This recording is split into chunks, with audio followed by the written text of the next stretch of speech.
Happy Kwanzaa, y'all. My name is Addie, and I'm a writer at Old World New, a sustainable living website. And this year, I want to explore Kwanzaa with y'all to share my knowledge and things that I've learned since I have grown up about Kwanzaa. We started celebrating it in my family when I was a little child. I was part of the first generation to celebrate it, and now I want to continue that celebration with my son and my husband and my community, some of my friends here who haven't had the chance to celebrate it before. And I thought, why not celebrate it with Old World New overall? Because in looking back at it and reading up on it, a lot of the principles of Kwanzaa have some overlap that would be beneficial to living life sustainably. And there are a lot of things in the diaspora that we do inherently and naturally that lend themselves to living a sustainable life. And so I'm excited to discuss that with y'all too. Kwanzaa was founded by Dr. Karenga, also affectionately known as the Maulana, which means master teacher in Kiswahili. He was the director of an Institute of Pan-African Studies in California, as well as a chair of a Department of Black Studies at another university in California. Kwanzaa was first celebrated in 1966. He started as a way to bring communities together, to encourage each other, to uplift each other, and to celebrate each other.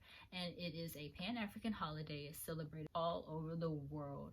It is an exciting ceremony and celebration when you get together with your community to talk about how you want to be unified, to speak on your self-determination, to learn and grow in your purpose, and to have faith in what could be, what's happening in your life now and what you're creating to happen in the future. It's a very exciting holiday, and I'm excited to share with y'all. So Kwanzaa takes place from December 26th through January 1st. It's a 7-day celebration. And this is the Kinara with the 7 candles of Kwanzaa, and you light 1 candle a night, 1 new candle each night, starting with the black candle in the center, and then you alternate between red and green. So on the first night, Umoja, which is tonight, the principle of Umoja means unity. Kwanzaa uses Swahili because it is a language that is spoken a lot in Africa, and so Kwanzaa is about unifying Black people together in our communities, and it's a bridge to remember that we are not separate from our African ancestry, despite all that has happened to get from the African ancestry that most of us have no idea about our lineage from Africa to today, wherever we are across the world. It is just a reminder that we are connected.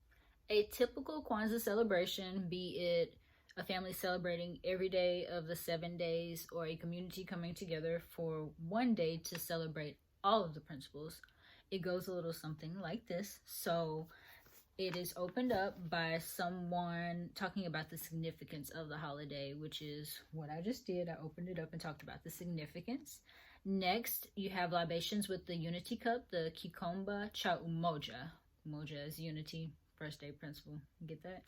Kikomba cha Umoja. So you have your unity cup. And with the unity cup, water is poured into it at this time and poured into a plant or just symbolically held.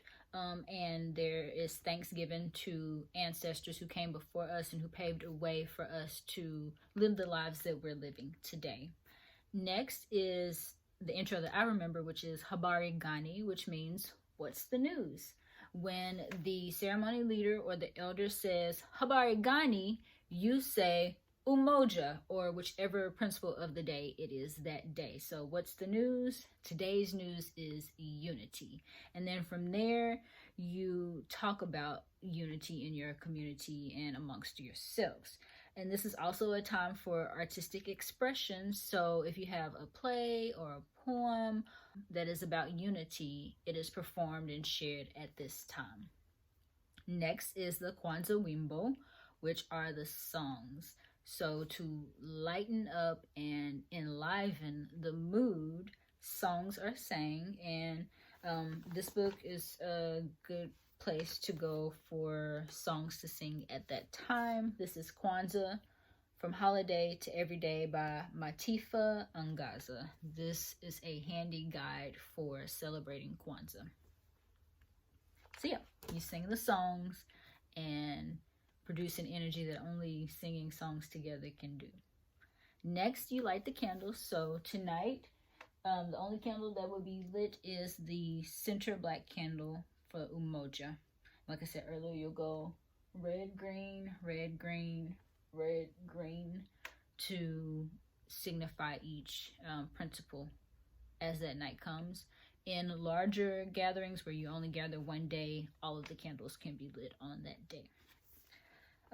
Next is testimony. So speaking of the goodness that is happening in your life, and you can go around the room and different people can speak. Last is the call Harambe. Harambe means all people pulling together. So it is a closure that reminds you that we're all in this together. We're working towards a common goal. And in this call, people who are able to stand up, and I'm not far enough away, but you stand up and you hold your hand out and you say Harambe 7 times.